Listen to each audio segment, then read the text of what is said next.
آپ لوگوں کو انصار کے نام سے یاد کیا جاتا تھا یا اللہ تعالیٰ نے اس نام سے آپ کو یاد کیا ہے؟ تو حضرت انس نے جواب دیا، بے شک اللہ تعالیٰ نے ہمیں اس نام سے یاد فرمایا ہے، انصار کا مقدس لقب اور معزز لقب جو ہے ہمیں عطا فرمایا ہے۔ یہ اسلام کی برکتیں تھیں۔ اللہ اکبر۔ دوسری روایت حضرت عبداللہ ابن عباس سے، وہ نبی کریم صلی اللہ تعالیٰ علیہ وسلم سے آپ نے فرمایا کہ ان اللہ امدنی باشد الناس السنا واذرعا بابنئی قبیلۃ الاوس والخزرج۔ حضور نے فرمایا اللہ تعالیٰ نے ان لوگوں سے میری مدد فرمائی جو فصاحت و بلاغت میں اور قوت بازو میں سب لوگوں سے زیادہ طاقتور تھے، یعنی قبیلے کے دونوں بیٹوں اوس اور خزرج کے خاندانوں سے۔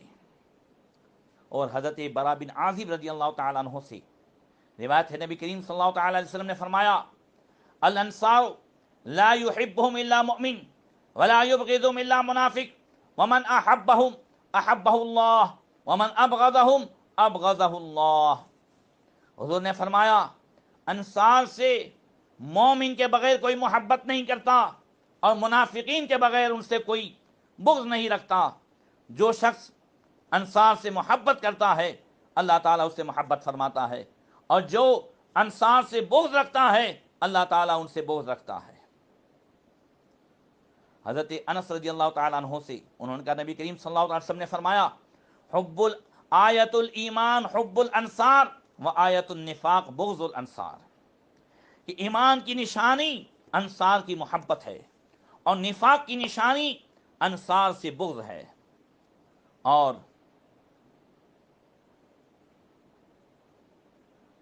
دوسری روایت میں اللہ کے رسول صلی اللہ تعالیٰ علیہ وسلم نے ارشاد فرمایا کہ الناس دثار، یہ حضرت ابو سعید خدری سے روایت ہے، حضور فرماتے ہیں الناس دثار والانصار شعار ولو سلک الناس شعبا وسلک الانصار شعبا لسلکت شعب الانصار۔ سبحان اللہ، کیا مقام ملا ہے انہیں۔ حضور فرماتے ہیں کہ لوگ اس چادر کی مانند ہیں جو اوپر اوڑھی جاتی ہے، اور انصار اس کپڑے کی مانند ہے جو جسم کے ساتھ لگا رہتا ہے۔ اگر سارے لوگ ایک راہ پر چل نکلیں، ایک راستے پر چل نکلیں اور انصار دوسرے راستے پر چلیں تو آقا فرماتے ہیں میں انصار کے راستے پر چلوں گا۔ اللہ اکبر، کیا شان ہے۔ اور حضرت ابو قتادہ رضی اللہ تعالیٰ عنہ سے روایت ہے کہ نبی کریم صلی اللہ تعالی وسلم نے ارشاد فرمایا فمن ولی من امر الانصار شیئا فلیحسن الی محسنہم ولیتجاوز عن مسیئہم من افضحہم فقد افضح ھذا الذی بین ھذین واشار الی نفسی۔ حضور نے فرمایا جس شخص کو انصار کے کاموں کا والی بنایا گیا تو اسے چاہیے کہ ان میں جو نیکوکار ہیں ان کے ساتھ بہترین سلوک کرے، اور جو ان سے غلطی کر بیٹھے ان سے درگزر کرے۔ جس نے انصار کو خوف زدہ کیا اس نے میری ذات کو یا میرے دل کو خوف زدہ کیا۔ یہ شان انصاری صحابہ کرام رضوان اللہ تعالی علیہم اجمعین کی۔ اللہ اکبر، یہ اسلام لے آئے، اور مدینہ منورہ میں جب اسلام اور مسلمانوں کو ایک پناہ مل گئی تو حضور نبی کریم صلی اللہ تعالیٰ علیہ وسلم نے صحابہ کرام کو عام اجازت عطا فرمائی کہ وہ مکے سے ہجرت کر کے مدینہ چلے جائیں۔ چنانچہ سب سے پہلے مدینہ شریف ہجرت کرنے والے صحابی رسول حضرت ابو سلمہ رضی اللہ تعالیٰ عنہ ہیں۔ ذرا دیکھیں کہ ابو سلمہ رضی اللہ تعالیٰ عنہ اور ان کی اہلیہ حضرت ام سلمہ اور ان کے ساتھ ان کے چھوٹے صاحبزادے، دودھ پیتے صاحبزادے حضرت سلمہ رضی اللہ تعالیٰ عنہ، یہ تینوں نے جو ہجرت کی، یہ سب سے پہلے مدینہ شریف ہجرت کرنے والے وہ گروہ ہیں اور یہ پہلا گھر ہے۔ اللہ اکبر۔ ان حضرات نے اس سے پہلے ایتھوپیا ہجرت کی تھی، مگر قریش مکہ نے بات پھیلا دی، افواہ پھیلا دی کہ اب مکے میں بہت سکون ہے، مکہ والے مسلمانوں سے اچھا سلوک کر رہے ہیں۔ ان کی یہ سازش تھی کہ اس طرح مسلمان جو مکہ شریف سے ہجرت کر کے ایتھوپیا چلے گئے ہیں وہ واپس آئیں اور پھر انہیں ظلم و ستم ان پر ڈھایا جائے۔ یہ حضرات آئے، بعد میں ان کو ان کے خاندان والوں نے خوب ستایا، خوب مارا پیٹا، اور پھر جب آقا کریم صلی اللہ علیہ وسلم نے مدینہ منورہ ہجرت کا حکم دیا تو ابو سلمہ رضی اللہ تعالیٰ عنہ اپنی بیوی ام سلمہ اور صاحبزادے سلمہ کو لے کر سواری پر سوار ہو کر کے روانہ ہوئے۔ حضرت ام سلمہ فرماتی ہیں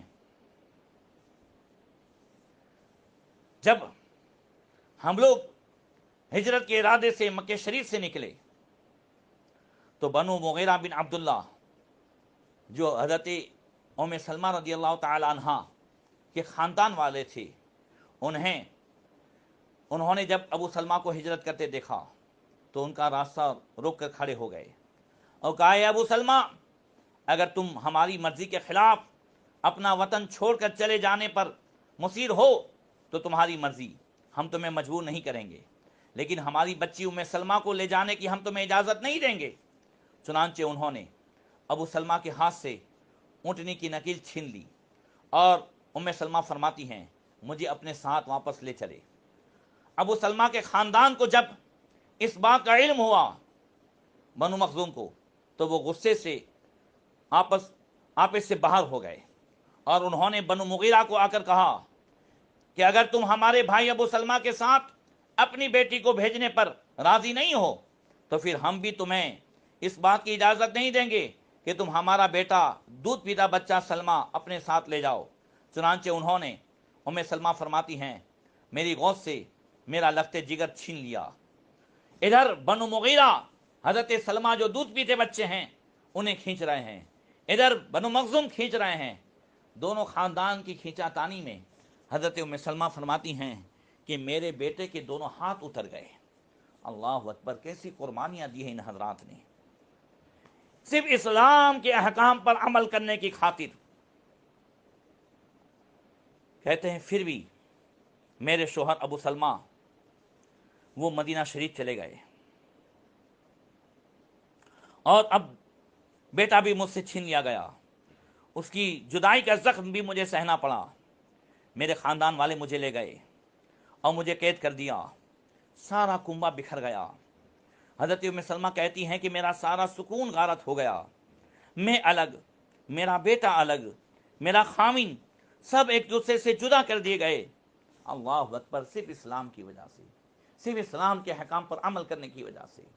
سلمان بھائیوں، نوجوانوں، آج ہم سے نمازیں نہیں پڑھی جاتی، ہم سے زکاتیں نہیں دی جاتی، ہم سے قرآن کی تلاوتیں نہیں کی جاتی، ہمیں کوئی روکنے والا نہیں ہے، مگر اس کے باوجود آج ہم نے ایک فیشن بنا لی ہے۔ کیا فیشن بنا لی ہے؟ ہم نے فیشن بنا لی ہے کہ اسلام پہ چلنا بہت مشکل ہے، دین پہ چلنا بہت مشکل ہے، سب کا کام نہیں ہے۔ کیا کبھی حضرت ابو سلمہ ام سلمہ کی زبان سے یہ سنا گیا؟ کیا بھی حضرت بلال کی زبان سے سنا گیا؟ کیا کربلا والوں کی زبان سے سنا گیا؟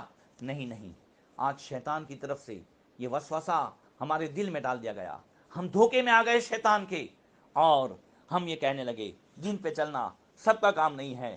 ارے اسلام اتنا آسان مذہب ہے، اتنا آسان مذہب ہے کہ اللہ کے رسول صلی اللہ تعالی وسلم نے ایک حدیث میں ارشاد فرمایا، بخاری شریف کی حدیث ہے، حضور نے فرمایا کہ لولا نشق علی امتی لامرتهم بتاخیر العشاء اور بالسواک عند کل صلاۃ، اگر مجھے یہ اندیشہ نہ ہوتا کہ میری امت مشکل میں پڑ جاتی تو میں ان کو حکم دیتا کہ وہ عشاء کی نماز شروع وقت میں نہیں، آدھی رات کو پڑھے، دیر سے پڑھے، اور مجھے یہ اندیشہ نہ ہوتا کہ میری امت مشکل میں پڑ جاتی تو میں حکم دیتا کہ وہ مسواک جو ہے وہ ہر نماز کے وقت لازمی طور پر کریں، مگر حضور فرماتے ہیں کہ مجھے یہ اندیشہ ہے کہ ایسا کرنے سے، ایسا حکم دینے سے امت مشکل میں پڑ جائے گی۔ مسلمانوں سوچو تو صحیح، ہر نماز کے ٹائم مسواک کرنے کا اس لیے حکم نہیں دیا گیا تاکہ ہم دشواری میں نہ پڑ جائیں۔ عشاء کی نماز کو شروع میں پڑھنے کی اجازت بھی اسی لیے دی گئی کہ اگر تاخیر سے پڑھنے کا حکم ہوتا تو ہم دشواری میں پڑ جاتے۔ جب اتنا بھی حکم نہیں دیا گیا ہے، لا یکلف اللہ نفسا الا وسعها، اللہ فرماتا ہے کہ کسی جان کو اس کے طاقت سے زیادہ حکم نہیں دیا جاتا، ہم نے یہ سب بہانے بنا لیے ہیں۔ بہرکیف 1 سال تک حضرت ام سلمہ رضی اللہ تعالیٰ عنہ کہتی ہیں میں اسی ابتح وادی کے مقام پر آتی اور آ کر وہی راستہ تکتی رہتی جہاں میں، میرا بچہ اور سارا کنبہ جہاں بکھر گیا تھا، وہیں آ کر 1 سال تک آ کر کے روتی۔ ایک روز وہاں بیٹھی رو رہی تھی کہ بنو مغیرہ میں سے میرا ایک کزین میرے قریب سے گزرا، اس نے جب میری حالت دیکھی تو اس کا دل جو ہے وہ رونے لگا۔ واپس آ کر اس نے اپنے قبیلے والوں کو ملامت کی کہ تمہیں اس مسکینہ پر رحم نہیں آتا، تم نے اس کو اس کے خاوند سے الگ کر دیا، اس کے بچے سے جدا کر دیا۔ میرے خاندان والوں نے مجھے کہا اگر تم اپنے خاوند کے پاس جانا چاہتی ہو تو چلی جاؤ، ہماری طرف سے اجازت ہے۔ میرے خاوند کے رشتہ داروں کو اس اجازت کا پتہ چلا تو انہوں نے میرا بیٹا سلمہ مجھے واپس کر دیا۔ میں نے اپنے اونٹ پر کجاوا ڈالا، اس پر سوار ہو گئی۔ سوچے تو صحیح، مکہ شریف سے مدینہ منورہ کا راستہ 400 کلومیٹر کا پہاڑیوں کا راستہ اس زمانے میں، مگر یہ جو ہے اسلام کی وہ محبت ہے۔ حضرت ام سلمہ چلنے لگی، کہتی ہیں کہ میں اپنے بیٹے کو میں نے اپنی گود میں بٹھایا اور تنہا مدینہ منورہ روانہ ہو گئی۔ مکے سے باہر جب مقام تنعیم پر پہنچی جہاں آج مسجد عائشہ ہے تو وہاں مجھے عثمان بن طلحہ مل گئے۔ انہوں نے مجھ سے پوچھا یا ابو امیہ کی بیٹی کدھر کا ارادہ ہے؟ میں نے کہا میں اپنے شوہر کے پاس مدینہ جا رہی ہوں۔ اس نے پوچھا تمہارے ساتھ کوئی اور آدمی بھی ہے؟ میں نے بتایا خدا کی قسم اللہ تعالیٰ کے سوا اور اس ننھے بچے کے سوا میرے ساتھ اور کوئی نہیں ہے۔ اس نے کہا میں تمہیں اکیلا نہیں چھوڑوں گا۔ اس نے میرے اونٹ کی نکیل پکڑ لی اور مجھے لے کر چل پڑا۔ خدا کی قسم حضرت ام سلمہ کہتی ہیں میں نے آج تک ایسا کریم النفس سفر کا ساتھی کوئی نہیں دیکھا۔ عثمان بن ابی طلحہ جو ابھی جوان تھے، ام سلمہ کی بھی عمر تقریباً 18-20 کے درمیان تھی، مگر اس عورت کی تنہائی کا فائدہ، مجبوری کا فائدہ نہیں اٹھا رہے ہیں۔ اللہ اکبر، ان کی حیا دیکھو نوجوانوں۔ عثمان بن طلحہ، حضرت ام سلمہ کہتی ہیں کہ جب کسی مقام پر پڑاؤ کرنا ہوتا اور مجھے اونٹ سے اترنا ہوتا تو وہ الگ سائیڈ ہو جاتے، اپنا چہرہ پھیل لیتے، کیونکہ اونٹ کے اترتے وقت کچھ جو ہے بے پردگی ہو جاتی تو وہ ادھر ہو جاتے۔ میں آرام سے جب اتر جاتی تو نکیل پکڑتے اور پالان اتارتے اور پھر اونٹ کو باندھ دیتے۔ پھر جب سفر شروع کرنا ہوتا پھر وہ الگ ہو جاتے، پھر میں اس میں بیٹھ جاتی، پھر وہ نکیل پکڑ کر کے چلتے۔ 400 کلومیٹر کا سفر انہوں نے طے کیا۔ اسی طریقے سے آنکھ اٹھا کر کے بھی حضرت ام سلمہ کو نہیں دیکھا۔ سوچئے تو صحیح کیا پاکیزہ جوانی ہے۔ اللہ اکبر۔ حضرت ام سلمہ کہتی ہیں جب قوہ کی بستی نظر آئی تو جس میں بنو عمر بن عوف آباد تھے اور وہیں پر میرے شوہر ابو سلمہ بھی جو ہے ٹھہرے ہوئے تھے، تو عثمان بن طلحہ نے کہا کہ جاؤ اب یہ بستی میں، یہیں پر تمہارے شوہر ہیں۔ مجھے وہاں پہنچ کر پھر وہ مکے واپس چلے گئے۔ حضرت ام سلمہ فرماتی ہیں واللہ ما عالم اہل بیت فی الاسلام اصابہم ما اصاب آل ابی سلمہ وما رأیت صاحبا قط اکرم من عثمان ابن طلحہ۔ خدا کی قسم میں اسلام میں کسی خاندان کو نہیں جانتی جس سے ابو سلمہ کے خاندان سے زیادہ مصیبتیں جھیلنی پڑی ہوں، اور نہ میں نے کوئی ایسا ساتھی دیکھا ہے جو عثمان بن طلحہ سے زیادہ شریف النفس ہو۔ اللہ اکبر۔ اندازہ لگائیں کہ اسلام کی خاطر کتنی تکلیفیں ان کو اٹھانی پڑی۔ اللہ تبارک و تعالی ہم سب کو بھی اسلامی احکام پر آسانی کے ساتھ عمل کرنے کی توفیق عطا فرمائیں۔